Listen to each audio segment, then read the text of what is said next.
Olá, irmãos, a paz do Senhor Jesus, tudo bem com vocês? Irmãos, hoje eu quero falar aqui a respeito do lago de fogo e enxofre, né? Aonde é que estará localizado o lago de fogo, como ele é, né? Muitas pessoas pensam que o lago de fogo ele é apenas ali um lugar onde as pessoas vão estar e vai ter fogo, e as pessoas vão estar ali se queimando o tempo todo e se lembrando das coisas que fizeram, das oportunidades que tiveram, né? E ali estarão em tormento. Mas a Bíblia, ela nos mostra que será algo ainda pior, né? Claro que já é ruim tudo isso, mas será ainda pior. E o lago de fogo, quando ele é inaugurado? Por quem ele é inaugurado, né? E aonde se estabelecerá o lago de fogo? Vamos ver o que a Bíblia diz em alguns textos aqui que a gente vai estar meditando, amém? Em nome de Jesus, vamos lá.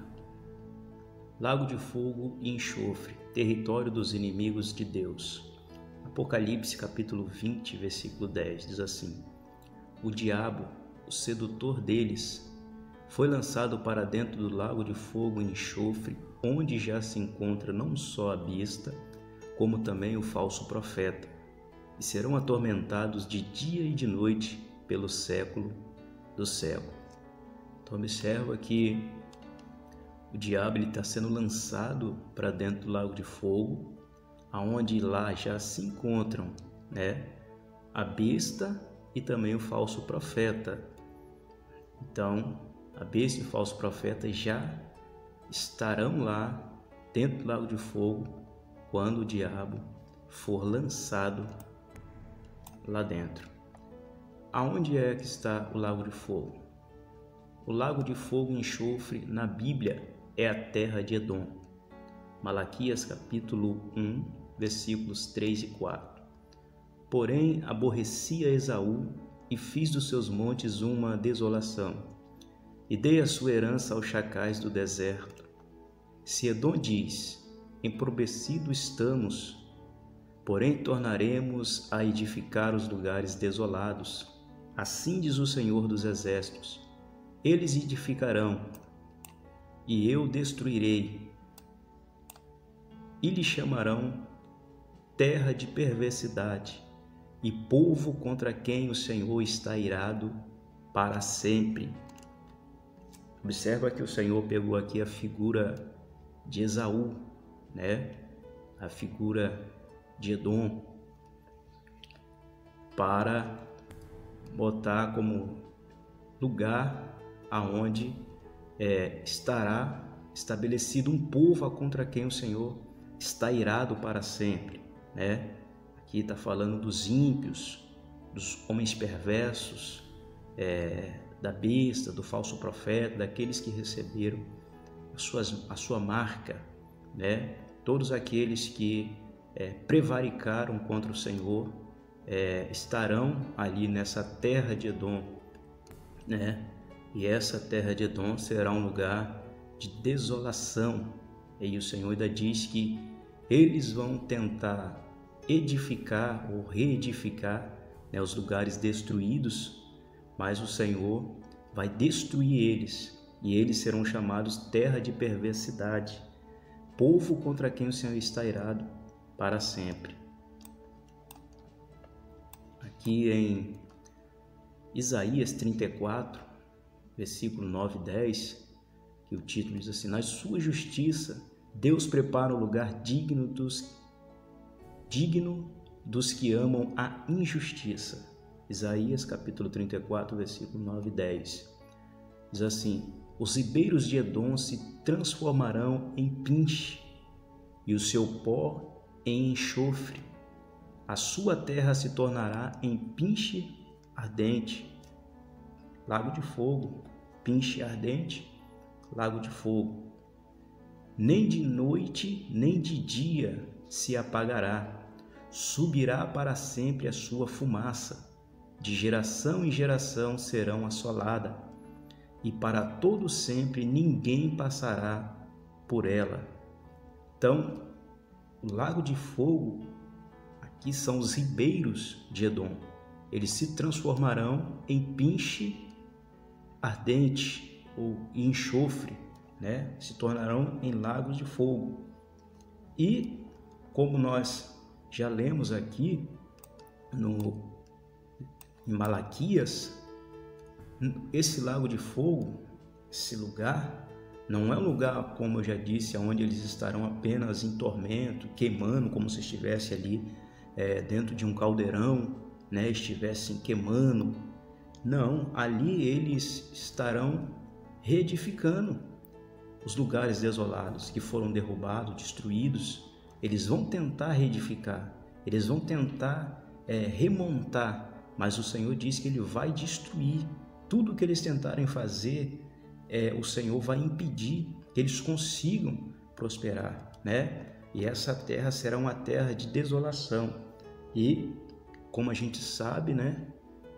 Ali as enfermidades que esses homens tiverem, né? Por eles não mais ter acesso à morte, hoje uma dor, uma doença, uma enfermidade, algo desse tipo, tem, por último caso, a morte. Mas para eles não tem, porque a morte não vai existir dentro desse período. Não vai existir a morte para eles. Então, se tem uma enfermidade, aquela enfermidade vai perdurar para a eternidade. Então, eles estarão sofrendo de dia e de noite. E nada do que eles tentarem fazer, eles alcançarão êxito, porque o Senhor vai destruir. E diz que, além do pinche ardente, enxofre, né, eles não terão descanso nem de dia nem de noite, né? E a sua fumaça sobe para sempre, de geração em geração. Aqui em Apocalipse, a fumaça sobe para sempre e eles sofrem diante dos anjos e do Cordeiro. Apocalipse, capítulo de número 14, versículos 10 e 11, diz assim: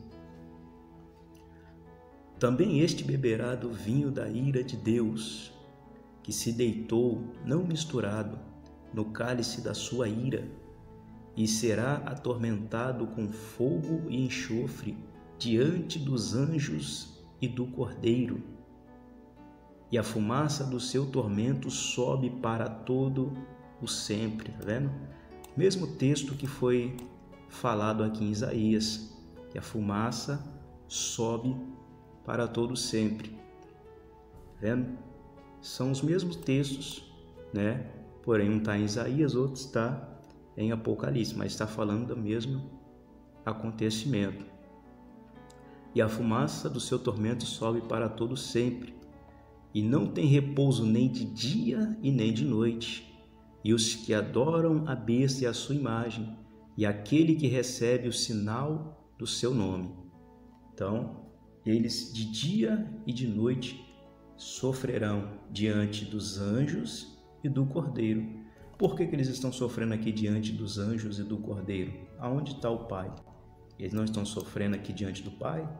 Não, porque aqui eles estão sofrendo, eles estão na terra, né? Eles estão sofrendo diante dos anjos e do Cordeiro. O Pai está no céu e o lago de fogo está estabelecido na terra de Edom, é onde estará ali o lago de fogo. Eu vou ler um texto aqui em Isaías 66, que diz assim, Isaías 66, versículo 22 ao 24. Porque como os novos céus e a nova terra que hei de fazer estarão diante de minha face, diz o Senhor, assim também há de estar a vossa posteridade e o vosso nome. E será que desde uma lua nova até a outra, e desde um sábado até o outro, virá toda a carne adorar perante mim, diz o Senhor. E sairão e verão os cadáveres dos homens que prevaricaram contra mim, porque o seu verme nunca morrerá, nem o seu fogo se apagará, e serão um horror para toda a carne. Então, quando eles passarem, as pessoas que subirem para Jerusalém, para as festas de lua nova, né, aos sábados, que forem para adorar o Senhor, eles passarão e verão. Por quê? Porque o lago de fogo, enxofre, dentro do milênio, ele estará do lado de fora da cidade. Ele será um memorial para toda a carne, para todo aquele que passar e ver ali o lago de fogo, aquelas pessoas, os prevaricadores, que eles estão ali em tormento, estão ali sofrendo aquela penitência. Todo homem que vê, eles vão logo entender e a sua consciência vai apontar, dizendo, tá vendo? Isso é o que acontece com os prevaricadores, isso é o que acontece com todo aquele que desobedeceu, que foi contra a lei de Deus, que não aceitou os mandamentos do Senhor, todos aqueles que aceitaram a marca da besta, e a Bíblia diz que eles passarão por ela e assobiarão. Olha o que diz também aqui em Jeremias, capítulo 49, versículo 17, Edom, objeto de espanto por causa do tormento eterno. Jeremias 49, 17 diz assim, assim será Edom, objeto de espanto, todo aquele que passar por ele se espantará e assobiará por causa de todas as suas pragas. Amém? Então, na terra de Edom, ali estará estabelecido. Tem um mapa aqui, esse mapa aqui, aonde vocês estão vendo aqui essa parte quadrada aqui, grande, pegando aqui parte aqui do Lago de Fogo, esse quadrado grande aqui seria, né, a dimensão da Nova Jerusalém. E você percebe que se a Nova Jerusalém ela descesse dentro do período milenar, o lago de fogo e enxofre estaria dentro da Nova Jerusalém. E não pode. O templo que vai estar vigorando dentro do período milenar aqui, será edificado, é o templo de Ezequiel, aquele templo que está lá descrito do capítulo 40 ao 48. A Nova Jerusalém, ela só desce do céu depois do milênio, depois do juízo do trono branco, quando todos os inimigos de Deus forem destruídos. Aí sim, a Nova Jerusalém, ela desce do céu. Então você percebe que aqui o Lago de Fogo ele está do lado de fora da cidade. E todos aqueles que passarem, subirem a Jerusalém, eles vão olhar e vão ver os homens em tormentos no Lago de Fogo. Imagina as ruas dessa cidade, como quando as pessoas estão trabalhando, a prefeitura preparando ali para poder asfaltar uma cidade, aquele óleo, aquele pinche ali, eles jogam no caminho onde vai ser feito ali a estrada, estará essa cidade por completa, em completa destruição, doenças, enfermidades não terão cura, e isso além da consciência que vai estar julgando cada um por ter tido oportunidade de fazer o que é certo e não ter aproveitado, né? Então eles vão estar ali em tormento e todos aqueles que passarem verão ali os seus cadáveres, né? Os cadáveres daqueles que estiverem mortos, e verão também o sofrimento daqueles que estiverem vivos. Outro ponto é que quando isso acontece, né? Depois do tribunal de Cristo, quando Cristo vem, depois da grande tribulação, arrebata a igreja, tem ali a batalha de Gog e Magog, depois tem o tribunal de Cristo, onde a besta e o falso profeta, eles são destruídos e lançados vivos dentro do lago de fogo, né? E a besta e o falso profeta, a gente sabe que não são dois homens, né? São homens de povos, tribos, nações e línguas, né? Que estarão trabalhando, receber a marca da besta, e estarão trabalhando a serviço de Satanás. E eles estarão ali dentro. E o julgamento dentro desse período aqui, do milênio, ele é severo. Todo aquele que pecar está vendo ali o que acontece. Se alguém pecar contra Deus, né? Apesar de não haver pecado nesse período, mas a gente sabe que no final do milênio, Satanás ele é solto para seduzir as nações, Gog e Magog. A Bíblia diz que será como a areia da praia do mar, o número dos condenados. Então, existirão pessoas que estarão vivas na vinda de Cristo, né? São pessoas que são cristãos, que estavam na igreja, né? Mas, na verdade, não estavam vivendo a vida digna de serem arrebatados, uma vida digna de serem reis e sacerdotes, não levaram a obra de Deus, a palavra de Deus como deveria ser feito.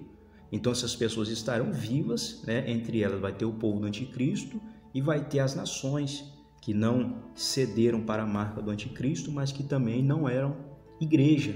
Então essas pessoas estarão vivas, elas receberão prolongação de vida, entrarão para o milênio e dentro do milênio, então elas vão habitar. É claro que aí também junta todo um contexto, né, de nações que vão estar dentro do milênio, mas que por causa da carne, né, por causa do sangue deles ali já dos antigos, no final de tudo isso vão ser como pessoas que estão ali dentro do milênio, como se estivesse aceitando aquele reinado, mas que no final vão novamente serem seduzidas e vão ceder à artimanha de Satanás e estarão ali para batalhar no final, mais uma vez a batalha do Armagedon contra o Deus Todo-Poderoso, e serão destruídos, e então Satanás ele é lançado para dentro do lago de fogo e enxofre.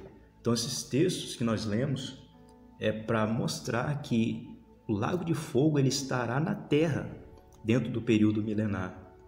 Amém? Lago de fogo e enxofre ele estará na terra, e o lago de fogo e enxofre não é apenas um lugar onde eles estarão ali se queimando, gritando, não, eles terão, vai haver uma dinâmica dentro desse lugar, né? Eles vão tentar construir, Deus vai destruir, eles vão tentar fazer isso, vão fazer aquilo, e não vão ter êxito. Vai ter as enfermidades, vai ter dor, vai ter sofrimento, tudo aquilo que a gente já conhece, amém? Então o estudo hoje é só para a gente poder meditar nesse pedaço, quanto é importante a gente fazer a nossa parte, obedecer a palavra de Deus, né? E ensinar aquilo que é certo dentro da palavra de Deus, amém?